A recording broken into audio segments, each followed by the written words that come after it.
Hello everybody, I just got done with class and today we are working on the Overland Adventure Build car thing, which you guys haven't seen much of on this channel yet. It is our 2000, it's a first gen Sequoia.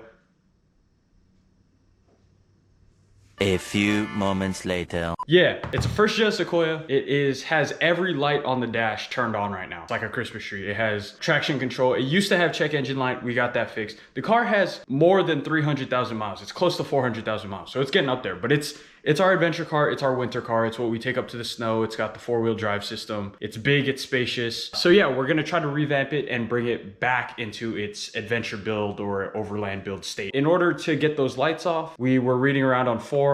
Initially, we thought it was the yaw sensor. We changed out the yaw sensor. It wasn't that. We thought it was suspension. The whole car now has new Bilstein shocks all the way around. It didn't turn out to be that. So we're thinking maybe we noticed one of the brake rotors were notched and the brake pads were compressing off center. So we're thinking maybe it's brakes. I mean, it's an old car, so it makes sense that it's starting to go around this time, but the engine still feels great and strong. So we're still gonna see how long we can make it last. So I believe my dad got started already. I think it's already on jack stands. I'm gonna go out and help him. Again, we're just trying to fix these brakes and sensors so then shuts off all the lights. That way we have a car to take up to the snow, take out to the mountains, to the adventures. And yeah, hope you guys enjoy. Let's go check it out.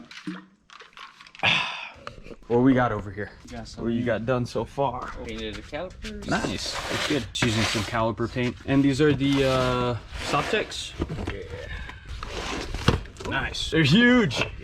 Yeah. I forget how big everything is on this car because I'm so used to working on that little thing or that little thing, but everything feels massive. I mean, even though it's not some giant Ford F350 2500 Super Duty times 4.5. This is a Ford F250 Super Duty, and it is 100% truck gang. Yeah, StopTech rotors slotted in the front, and then we're what, bare rotors in the back?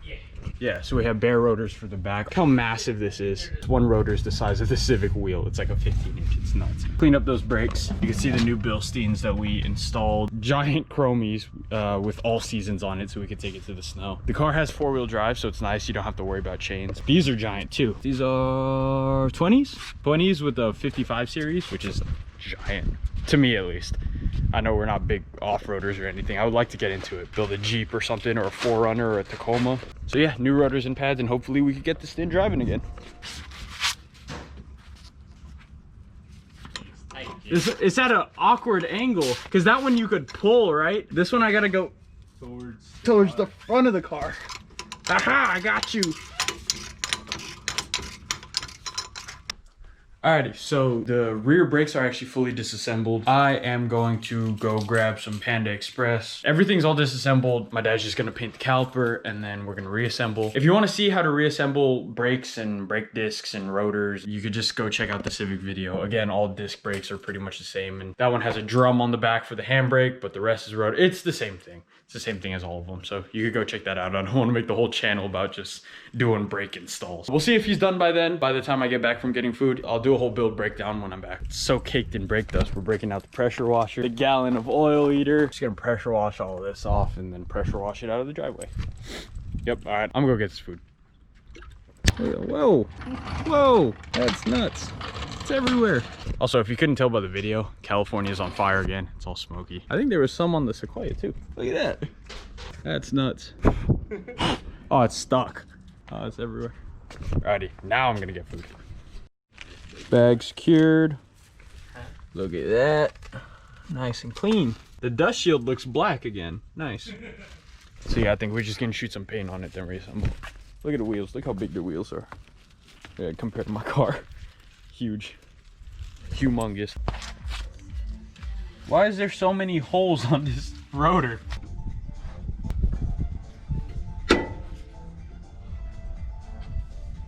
Beautiful. All right, we just bled the brakes. See, they're all nice and shiny again. We did all 4 corners, of course. Looking good, looking good. Again, StopTech rotors in the front, bare in the back, StopTech pads all around. Now we're gonna mount up the wheels back and then make sure they work. Take it around a little test drive. Should be good. So the wheels are back on the car, all nice looking. shiny new calipers and rotors, shiny new painted calipers and rotors. Sorry, the wheels are all gross right now. I would say we should wash the car, but I'm just gonna get ash all over it again.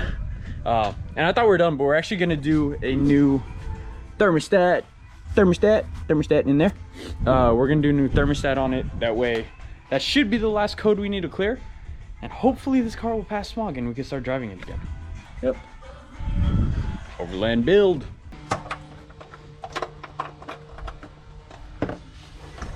There's our thermostat. So the thermostat's stuck open because the car doesn't reach operating temp properly. That's the code we're getting. But that might be the easiest thermostat replacement I've ever seen. When I did it on the Beamer, when I cracked my radiator, in order to get to the thermostat, you have to, if anyone with the E36 knows this, or anyone with a BMW in general, you have to remove the radiator and the fan and everything just to get to the housing, and then you got to pull off the housing and rebleed the whole entire system because you got to pull the radiator out. So that's annoying. But this one, not too bad. Alrighty, we got the thermostat in. It probably took no longer than 20 minutes. It was so fast. We're gonna start it up real quick and then probably pull it out, make sure it's all running all nice, and see where we go from there, see if there's any more codes to diagnose. Quick build breakdown, I guess, on this car. If you gotta call it a build breakdown, there's nothing done to this car besides just wheels, and that was like an old mod when we first got the car. But car is a 2002 first gen Sequoia 4-wheel drive, SR5 4-wheel drive. They made the SR5s non and 4-wheel drive, but we got the 4-wheel drive version, again, because it's the adventure vehicle, take it up to the snow all the time. We just did the brakes on it. SR5 meaning it didn't have many options from the factory because the Platinums came with leather seats and we specifically wanted fabric seats. So the car's an 8-seater. That row is tumbled down right now. There's some cardboard. Sorry, the car's really dirty. We haven't driven it. It just stays parked in our driveway. A cool thing that a lot of people don't know about Toyotas is their back window actually rolls down. So that makes it really awesome for one, hauling things. You could load long pieces of wood through here, but also just driving like through the mountains or just driving wherever, you could roll down the back window and you get a lot of nice fresh air without having to feel like you're in a giant tank of a car, which this car is kind of a giant tank of a car, in my opinion. Climbing up in here, again, bone stock, still has a stock radio. The speakers actually bump in this thing, surprisingly. And being an audiophile like me and like my dad and myself are, it's actually pretty good. It's up to par. So, armrests, center console, a whole bunch of old CDs. My dad's looking for the keys right now so we can start it up. What else is in here? Hand sanitizer because of COVID. A whole bunch of sunglass racks, or a whole bunch of sunglass holders. I guess this was an option to have a DVD player, but we didn't get the DVD player, and I'm actually kind of glad we didn't, because one, I'm an only child, so when I was a kid sitting in the back seat, I don't know, I didn't need to watch movies the whole time. I didn't need to be distracted. I was just chilling. I was sleeping probably most of the time. But if you notice, a lot of cars, the DVD player actually ages very quickly. I can't remember the last time I bought a physical DVD anyway, so it's good we don't have that. One thing that the new Sequoias have that I'm very jealous of is the fold flat rear seats, like the third row. This one you have to actually remove the third row seats if you want to put more stuff back there. It's fine. A couple things I'd like to do to this car. In the winter, we actually have a snowboard rack that goes up there because we snowboard. I snowboard. I just recently got into snowboarding. My dad's been snowboarding. My mom skis, etc., etc. So we actually have pinch racks that go up top on the roof rack up there. It would be cool to get some like Method race wheels or some crazy off-road wheel with a nice knobby tire. Again, another good thing about it being 4-wheel drive is we don't have to have chains. We just need to put all seasons, and since we have 4-wheel drive, we could just get up to the snow no problem. I would like to do the fog light upgrade, maybe some LEDs, or maybe a light bar.